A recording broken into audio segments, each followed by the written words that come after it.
Well, the idea of Operation Greenlight, well, it actually came from a family friend of mine. His name is Dr. Thomas Bailey, and he lives in Albany County, New York, with his wife and family. I pulled into his house to say hello to him and his family in the early evening, and I noticed a green light in a barn on his property, and I asked him, what was that green light? And he explained to me what it was and what it meant to him as a veteran. His son is also a career Army veteran himself, a colonel in the United States Army. That green light symbolizes community support. It's a beacon of hope for a veteran that might be returning from combat or from service in another country, in another state. And when they come to a particular community and they see a business with a green light or they see a residence with a green light, it's sort of a welcoming symbol or sign. So it meant a lot to me, and it was actually his idea to bring this to other counties. And he even mentioned at that time, this was last year in 2021, that it should go across the country. So really, I credit Dr. Thomas Bailey. Well, the goal of Operation Greenlight is to enhance awareness. Veterans programs from the federal or state level are complex. Oftentimes, a vet might not know where to get services. It's really, at its basic elements, a way to connect county veteran services, operations, offices, programs with veterans. The New York State Legislature, in the first year, increased state funding, base aid for state funding. They increased grants for peer-to-peer service review programs in its first year. So it's already helped countless numbers of veterans in the state of New York and hopefully all across the United States. I think another goal that was achieved here is that the veterans themselves benefited through this program by seeing that green light, that beacon of hope, that welcoming back into a community, sort of a re-entry beacon of light coming in from a stormy sea or a place where there was combat. It's a tough world right now. We're blessed to have veterans who protect the United States of America, give us the freedoms, the liberties that we all enjoy. Nobody likes war. Nobody likes conflict, combat, but it's necessary to defend the freedoms and the liberties of the United States of America, and it's through their services that we all benefit. So I hope that this Operation Greenlight played some small role to a veteran as they came back into a home or a community, a town, a county in the state of New York. Well, the first year of launching Operation Greenlight, and Ryan Gregoire at the Association of Counties right here in New York had a big role in this. Our first year, we rolled this out. It was a smashing success. We had calls from veterans. Jason Skinner was the president of the New York State County Veteran Services Officers Association. These are the county-based programs that each county has a county veteran services officer. Jason Skinner, a veteran himself in the United States Army, leaned in on this. So it was through the Association of Counties in 2021, the County Veteran Services in 2021, that we got the attention of the state of New York. Governor Hochul has championed this in her first year as being governor, by lighting up various state buildings, various infrastructure pieces here, bridges that are under the state's control, illuminating them green. It caught the attention of then Mayor Bill de Blasio, the mayor of the largest city in the world, lighting up City Hall in New York City.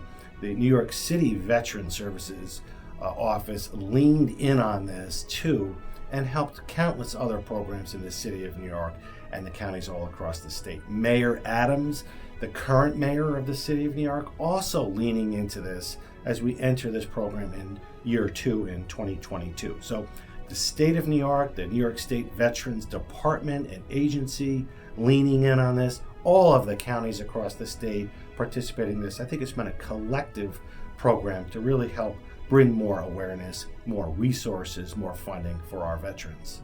I think some of the personal things that really touched me as someone who was involved in bringing this program about was how it meant to county officials, these are public officials, how it meant to them personally. My father was a veteran. My aunt was a veteran. My mother was a veteran. My neighbor was a veteran. I lost my son in combat. The comments that we got were just so emotional and overwhelming of how can I help? How can we raise awareness about this in our small business community? Or do you think it's acceptable if we illuminate one small light in one small lamp in one small room in a courthouse? And to me, that was the essence of it all. So 2022, Veterans Day, November 7th through the 13th, will be our second year.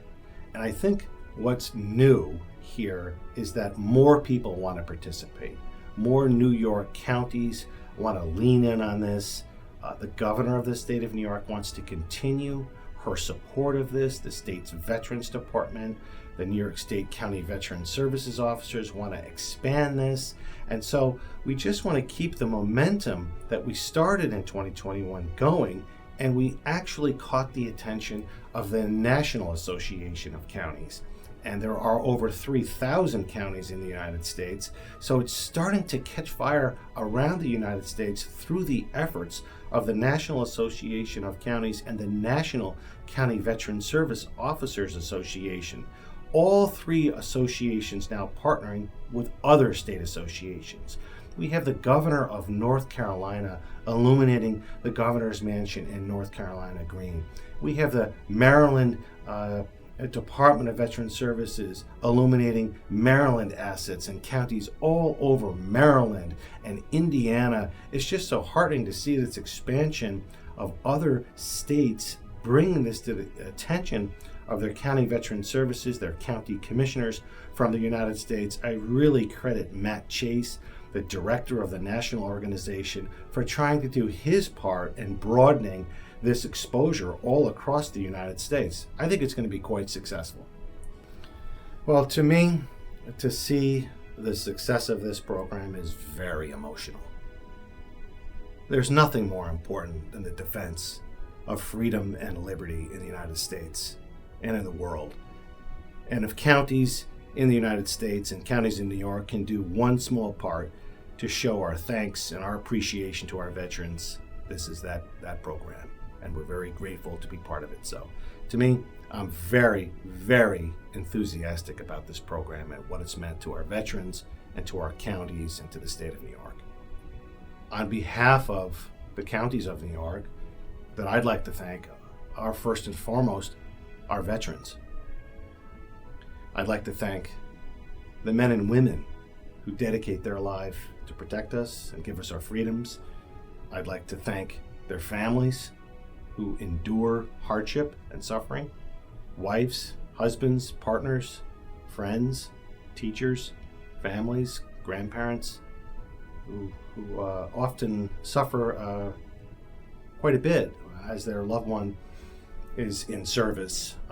I'd also like to thank the county officials, the county veteran service officers, the county elected officials, executives, supervisors, county legislators, county administrators, who really took this upon themselves to really dedicate the resources necessary to make this happen. I'd like to thank the National Association of Counties, the National and State County Veteran Services Association, and I'd like to thank Amazon for leaning in and giving a portal for counties to purchase green light bulbs to just make this process just a little bit easier. So a lot of collective thanks for a lot of people, but most importantly, our veterans.